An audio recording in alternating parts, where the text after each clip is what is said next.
September 1st, 2017. Well, I just wanted to do a quick update on the Black Dakota Popcorn, or Dakota Black. I always mix that up back and forth. Either way, it's a black popcorn from the Dakotas, and it's awesome stuff. And in one of my other videos, there's a snapshot of the corn. Maybe I'll throw another one in this video, like say right here.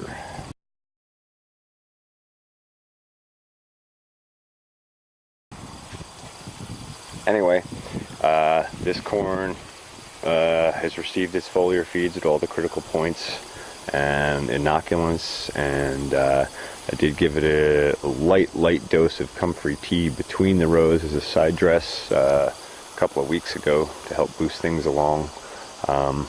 It had a foliar feed, I think, last Wednesday, so we're closing on about 10 days since our last foliar feed.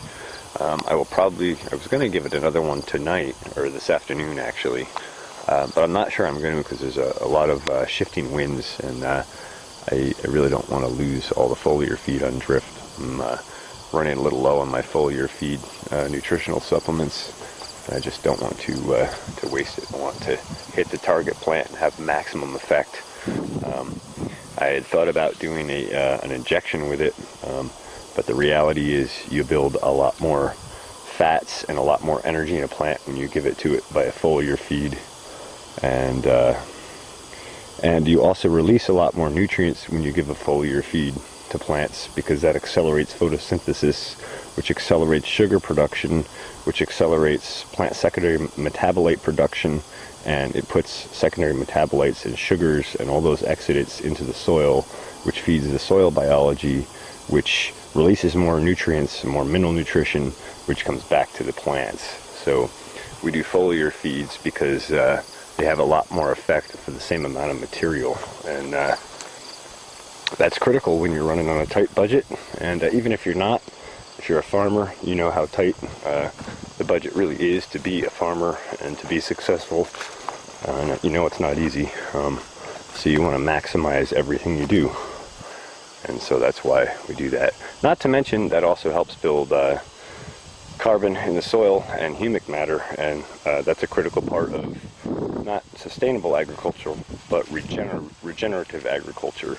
And the truth is, we can never be sustainable until we are regenerative.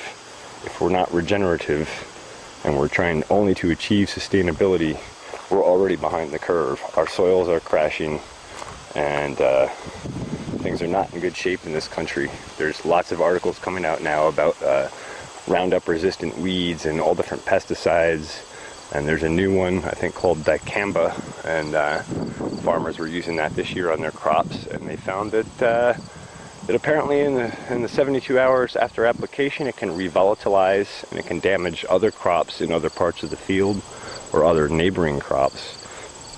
And boy, man, I can't imagine having a neighbor who put down a pesticide and that pesticide came over on my land and killed my crops. I'd be very upset.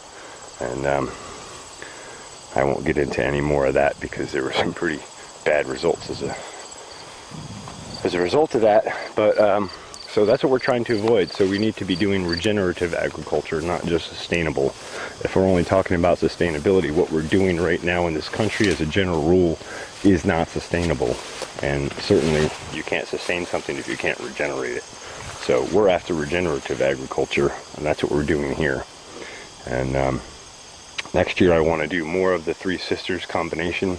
A lot of this squash seed that I put in was a couple of years old, so a lot of them didn't germ, but the few that did are doing well. And you can see that this is actually a hybrid of a delicata squash. I call these a Della Squata. Anyway, so they're growing well in amongst here. They were also put in quite late. And these look like they're actually going to be actual delicatas. So that's nice. Mostly just wanted to give an update on the popcorn. You can see the sunflower sprinkled in amongst here. And you can see this row of yellow wax beans, which I can see this woodchuck that I still haven't hunted down. They've been getting in here and having a nibble. But you can just see the sheen on these leaves. and health and vigor that these plants are growing with. I mean, these are a bush bean, but they're vining out almost as though they were a pole bean. So they're very happy, and I'm very happy that they're very happy. Anyway, I know I'm getting long-winded again, and don't mean to do that to you. So I'm going to go ahead and close this video out. I hope you'll stay tuned in the fall here as we come on and fill these fruit out, or fill these ears out, and harvest. And I hope if you're local that you'll take the opportunity to try some of our local high quality, high nutrition organic popcorn. In the meantime, thanks for watching the Farmacy Seeds Network.